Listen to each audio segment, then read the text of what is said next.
What if your next 5 years, the entire trajectory of your life, hinged on a single choice you're making right now?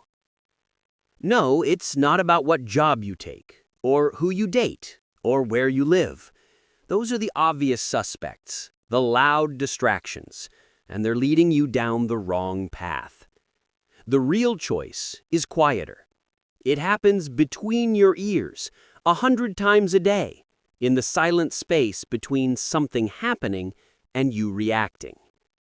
It's the choice between two fundamental stories you tell yourself. Story number 1 is the easy one, the seductive one. It's the story that says, "Things happen to me." This is the victim narrative, and it feels comfortable because it absolves you of all responsibility. It's a warm blanket of excuses. The traffic made you late. Your boss is unfair. The algorithm hates you. Your landlord is unreasonable. The economy is rigged. In this story, you are a passenger on a bus with no driver. You can complain about the bumps in the road, but you have no hands on the wheel. The secret cost of this story is your power. You trade authority over your own life for the cheap comfort of blaming the world. Over 5 years, this story compounds into a life of resentment and stagnation. Then there's story number 2, the harder story, the one that carries weight. It's the story that says, "I respond to what happens." This is the ownership narrative. It's not about pretending bad things don't happen. The traffic is real. The unfair boss exists. This story isn't about ignoring reality. It's about taking control of the one thing you can, your next move. The traffic was bad, so I'll investigate a new route or leave 10 minutes earlier. My boss gave harsh feedback, so I'll extract the 1% of truth and discard the 99% of poor delivery. In this story, you are the driver. That's it. That's the discovery. Victim or architect, passenger or driver. Choosing the second story consistently is the invisible engine that defines your next 5 years. So, here's the actionable report. 3 practical ways to seize the steering wheel. 1. Interrogate your language. Your words aren't just descriptions.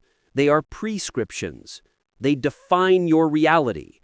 So, put your internal monologue on the witness stand.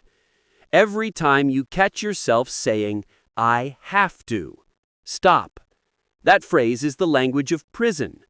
Replace it with, "I choose to." "I have to go to the gym" becomes, "I choose to build my health." "I have to finish this project" becomes, "I choose to honor my commitments." This isn't just a word game. Have to implies external control. Choose to affirms your autonomy and connects your actions to your values. It's the difference between being a pawn and being a player. 2. Find the one thing you control. In any moment of chaos, 99% of the situation is noise. It's out of your hands. The economy, the weather, other people's opinions. Ignore them. They are irrelevant to your next move. Your job as the detective is to find the clue in the chaos, the 1%.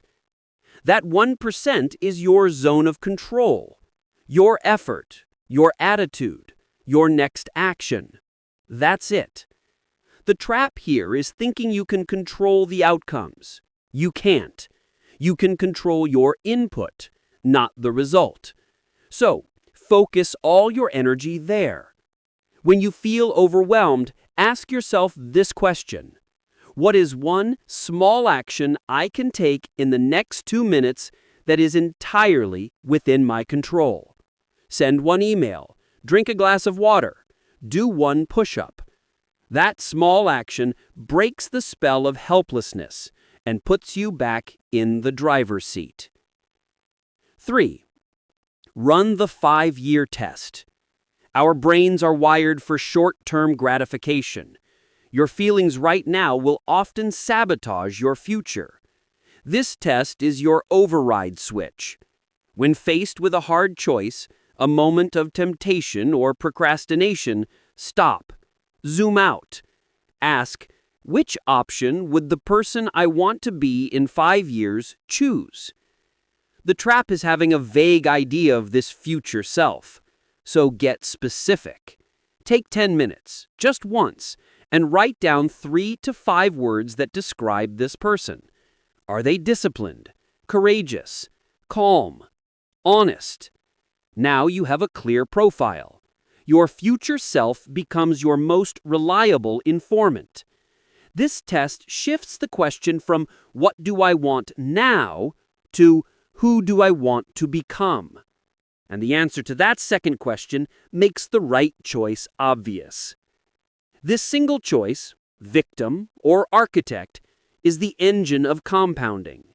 A small choice, made daily, doesn't just add up, it multiplies. It builds a completely different future, one brick of accountability at a time. The next 5 years aren't a sentence to be served. They're a case to be solved, a story to be written, and the only real choice is whether you hold the pen. Case closed.